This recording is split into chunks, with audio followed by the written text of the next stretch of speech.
اور جب تم نے کہا کہ موسیٰ ہم سے ایک ہی کھانے پر صبر نہیں ہو سکتا تو اپنے پروردگار سے دعا کیجئے کہ ترکاری اور ککڑی اور گیہوں اور مسور اور پیاز وغیرہ جو نباتات زمین سے اگتی ہیں ہمارے لیے پیدا کر دے۔ انہوں نے کہا کہ عمدہ چیزیں چھوڑ کر ان کے بدلے ناقص چیزیں کیوں چاہتے ہو؟ اگر یہی چیزیں مطلوب ہیں تو کسی شہر میں جا اترو، وہاں جو مانگتے ہو مل جائے گا۔ اور آخر کار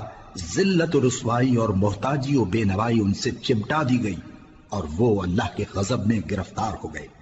یہ اس لیے کہ وہ اللہ کی آیتوں سے انکار کرتے تھے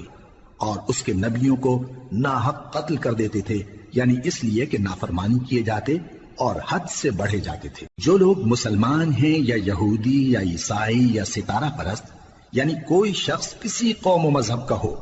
جو اللہ اور روز قیامت پر ایمان لائے گا اور عمل نیک کرے گا تو ایسے لوگوں کو ان کے اعمال کا صلہ اللہ کے ہاں ملے گا اور قیامت کے دن ان کو نہ کسی طرح کا خوف ہوگا اور نہ وہ غمناک ہوں گے۔ اور جب ہم نے تم سے عہد کر لیا اور کوہ طور کو تم پر اٹھا کھڑا کیا اور حکم دیا کہ جو کتاب ہم نے تم کو دی ہے اس کو زور سے پکڑے رہو اور جو اس میں لکھا ہے اسے یاد رکھو تاکہ عذاب سے محفوظ رہو، پھر تم اس کے بعد عہد سے پھر گئے، سو اگر تم پر اللہ کا فضل اور اس کی مہربانی نہ ہوتی تو تم خسارے میں پڑ گئے ہوتے۔ اور تم ان لوگوں کو خوب جانتے ہو جو تم میں سے ہفتے کے دن مچھلی کا شکار کرنے میں حد سے تجاوز کر گئے تھے، تو ہم نے ان سے کہا کہ ذلیل و خوار بندر ہو جاؤ، اور اس قصے کو اس وقت کے لوگوں کے لیے اور جو ان کے بعد آنے والے تھے عبرت اور پرہیزگاروں کے لیے نصیحت بنا دیا۔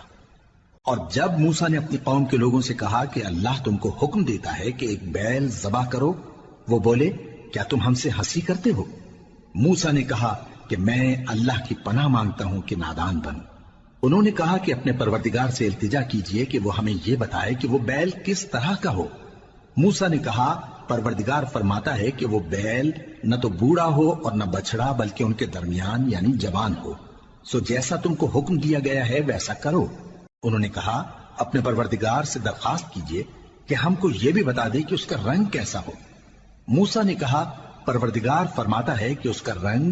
گہرا زرد ہو کہ دیکھنے والوں کے دل کو خوش کر دیتا ہو۔ انہوں نے کہا اب کے پروردگار سے پھر درخواست کیجئے کہ ہم کو بتا دے